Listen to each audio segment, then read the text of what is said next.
근데 참 이상하게도요, 매년 매달 이렇게 적금을 하고 예금을 모아봤는데 금융자산을 가지고 계신 분은 없습니다. 왜냐하면 목돈이 모이면 차도 사야 되고 집도 좀 옮겨줘야 되고 쓸 자금이 계속 생긴다는 것이죠. 자, 이걸 새로 저축을 한다고 합니다. 새로 저축을 하게 되면 단위로 계산이 되거나 복리로 계산이 되더라도 이자의 혜택을 크게 보실 수가 없어요. 실질적으로 합리적인 저축을 하시려면 저는 가로저축을 말씀드리고 싶어요. 인생을 살다 보면 시급한 게 있고 중요한 게 있습니다. 현재 43세에서 80세까지 살아가신다고 가정을 했을 때 매달 100만원을 저축을 하시는데 시급하진 않지만 중요한 거 과장님의 노후 생활이겠죠. 시급하진 않지만 중요한 것이라면 굉장히 긴 시간을 두고 투자하실 필요가 있겠죠.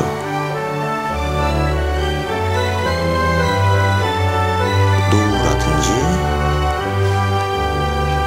교육, 생활자금,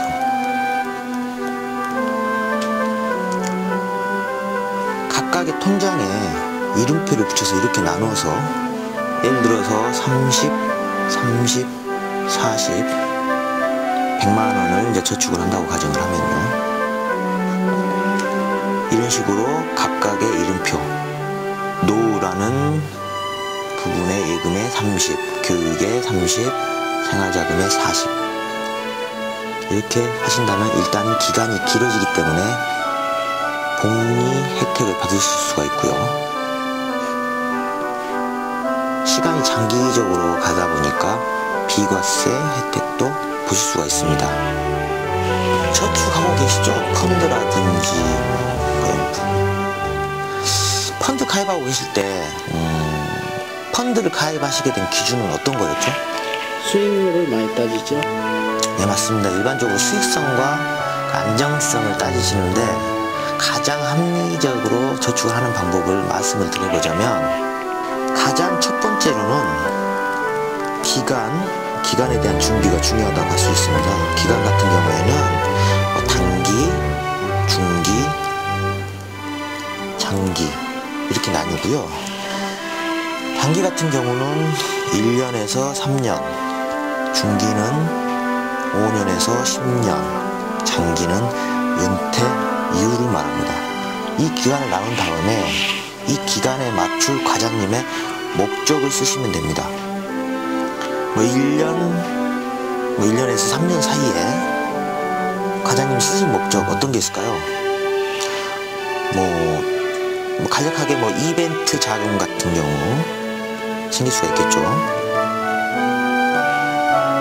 중기 자금 같은 경우에는 우리 자녀가 학교를 가야 되니까 교육에 대한 부분은 중기 자금으로 들어가게 됩니다. 그리고 은퇴 이후라고 하면 노부부의 노후 생활 자금이 되겠죠. 이렇게 되어서 목적이 나오면 그 다음에 과장님이 지금 하고 계신 금융 상품을 결정하시면 됩니다. 단기의 경우에 예금이나 은행에서 하고 있는 예금이나 적금 그리고 CMA 같은 게 있겠죠. 그리고 중기의 경우는 증권회사나 이렇게 보험회사에서 하고 있는 펀드 그런 상품이 있을 것이고요. 그럼 장기는 연금이 가장 중요하겠죠. 이렇게 상품이 정해집니다. 근데 제일 중요한 것은 단기, 중기, 장기 이렇게 모으는 것도 중요하지만 리스크 해지에 대한 그런 부분을 저희가 말씀을 드려요. 과장님의 돈을 쓸 때 우리가 세 가지로 얘기를 하는데 용전, 수전, 집전 이렇게 세 가지를 얘기를 하거든요. 돈을 얼마나 잘 쓰냐, 너 얼마나 잘 모으느냐, 너 얼마나 잘 지키느냐, 이렇게 세 가지 쓰임을 얘기를 합니다. 과장님 생각하시기에 이 용전, 집전, 수전 어떤 게 제일 중요할 것 같나요? 뭐 어떤 게 제일 중요하실 것 같아요? 수전? 수전. 네. 흔히 자산가들이 돈을 많이 가지고 있는 자산가들에게 물어보면 이 세 가지 용도 중에 그들이 가장 중요하게 생각하는 건 수전이라고 얘기를 합니다. 어느 날 갑자기 사고가 나서 큰 병에 뭐 걸린다거나 뭐 치료비로 뭐 집 한 채 날렸다는 등 이런 얘기들 많이들 하시잖아요. 그렇게 한순간에 무너질 수 있기 때문에 가장 기본적인 기본은 리스크 해지에 있습니다. 주택을 올릴 때도 이렇게 기초공사 굉장히 중요하지 않습니까? 자동차 구입하실 때 자동차 보험 가입하시죠? 왜 하시나요? 만일에 사고에 대한 대비지 않습니까? 자동차와 과장님을 비교했을 때 사실은 자동차보다 더 중요한 거는 과장님 몸값이거든요. 근데 만에 하나 사고가 날 수 있는 것에 대해서 자동차 보험을 가입을 하시는데 과장님의 목숨에 대한 몸값은 준비를 잘 안 하시는 경우가 있습니다. 가장 기본은 리스크 해지, 흔히 보장성 보험 어느 정도 가입하는 게 적정하냐, 그런 질문들을 많이 하는데요. 굉장히 중요합니다. 일반적으로 본인이 벌고 있는 소득의 10% 정도? 이 정도는 리스크 해지를 하는 게 좋고요. 나머지는 좀 전에 말씀드린 대로 단기, 중기, 장기 거쳐서 적절하게 배분을 하시면 맞으실 것 같아요. 가장 효과적인 지출과 저축을 알려드릴 수 있는 재무설계 파이, 정리해보자.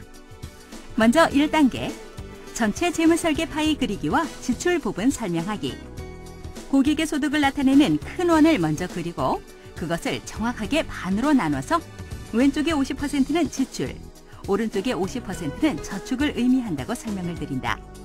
여기서 지출을 먼저 살펴보면 전체 소득의 40% 정도를 각종 생활비로, 10%는 자기 개발비로 사용하는 것이 적절한 황금 비율이다. 다음 2단계, 가로저축과 세로저축. 고객들이 주로 하고 있는 저축은 세로저축이다.